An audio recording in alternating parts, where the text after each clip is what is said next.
Hi, good evening, everyone. I know, I'm coming between the drinks and on a Friday evening, and I'm okay to skip, but I guess, people have taken time out and organizers have organized this, so we should do justice to this. So I'll try to make it as quick as possible. I'm just waiting if somebody could help my slides come up. Okay, as the slides come up, let's still utilize time. Let's ask few questions to each other.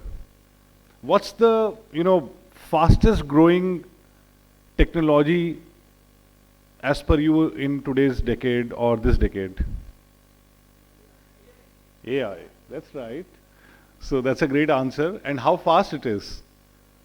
It took about a billion people to come on internet about 25 years. Yeah, exactly. So we are going to have a billion people on AI within less than 7 years. So whatever we can't even imagine how it's going to impact our lives.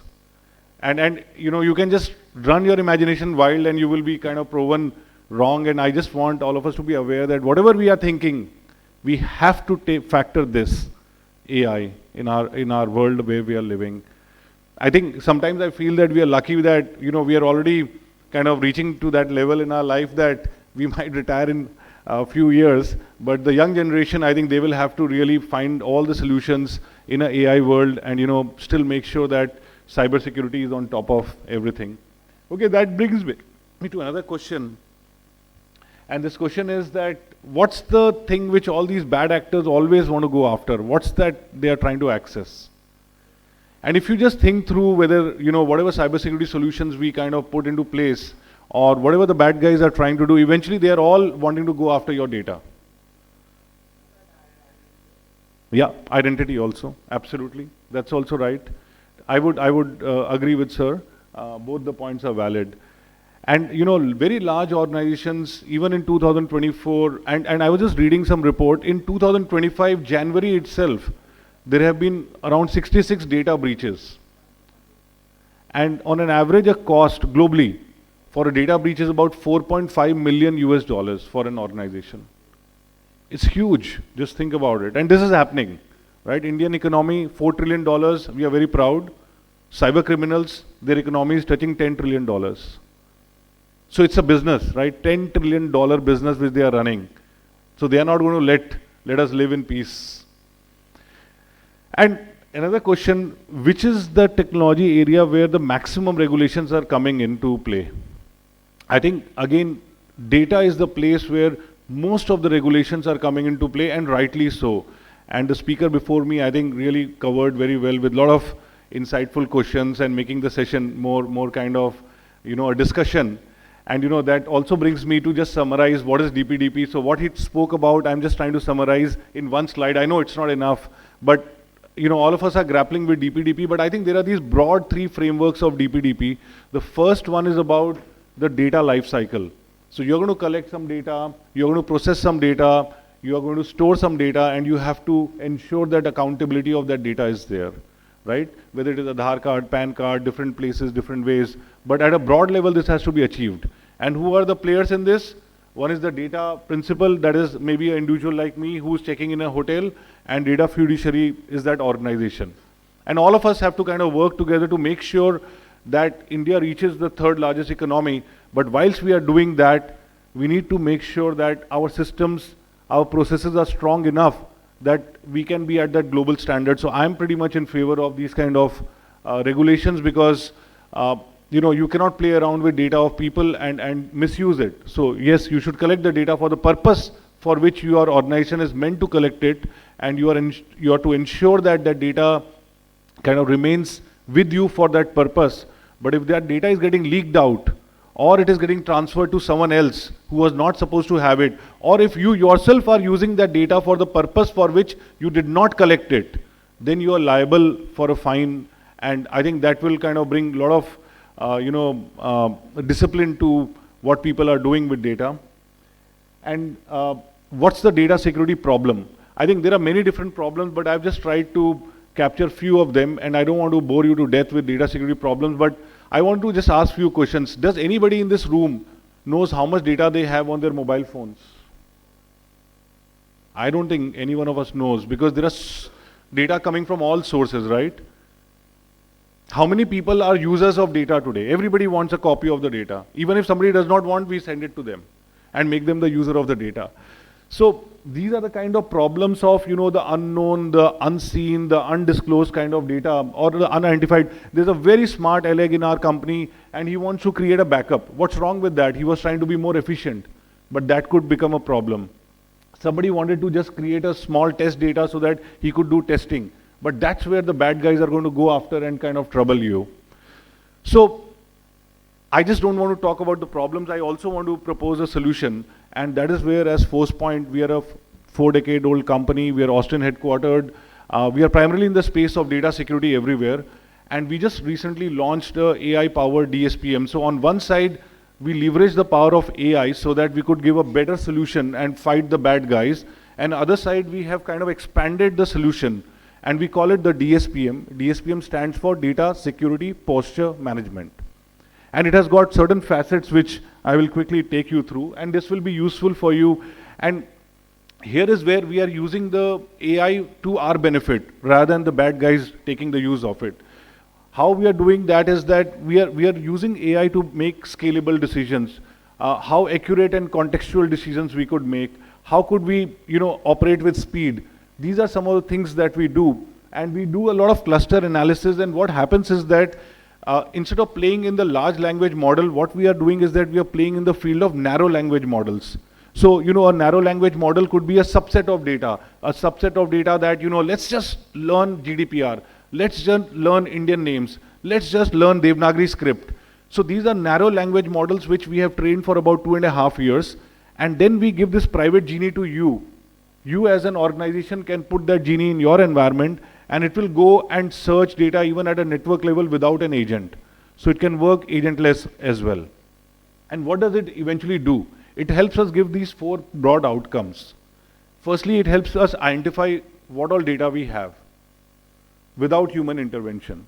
Second, once you have identified what all data you have, it helps to categorize.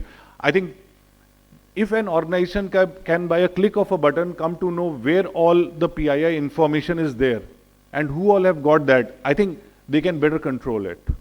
And this pops up and gives you that report. Okay, I want to have a classification of data. A lot of tools have been doing regex-based manual classifications with 50% kind of error rate. Here we have utilized the AI to give you a classification which is AI powered. And basis your policies, we could tell you that this could be a public data, this could be a confidential data, this could be a sensitive data. Another big problem which all of us are going to have is that the scale of the data that's going to be in our organizations. And we'll keep paying for storage and we will need to spend money to just keep that data. But what if we could, on the 4th part, give you a profiling of data? Hey, Mr. Organization, 30% of your data is redundant. It's duplicate or triplicate copy.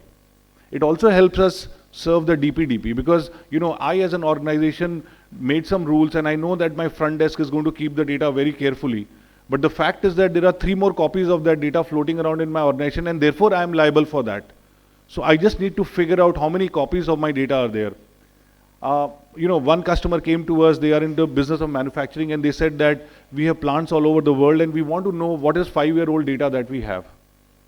So our tool, this DSPM tool can give you that, Mr. Customer, all your data which is 5-year-old is here.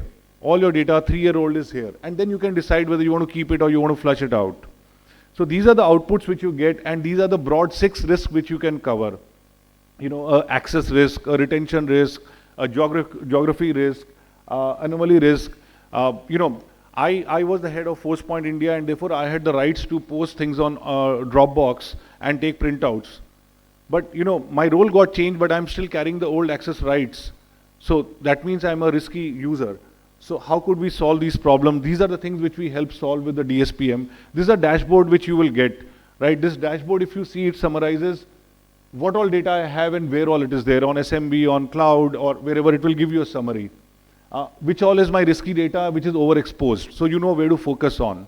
Okay, where is my data floating around between countries? I was supposed to keep my data only in India and maybe Europe, but my data is in US, so I need to kind of work because I'm a global company.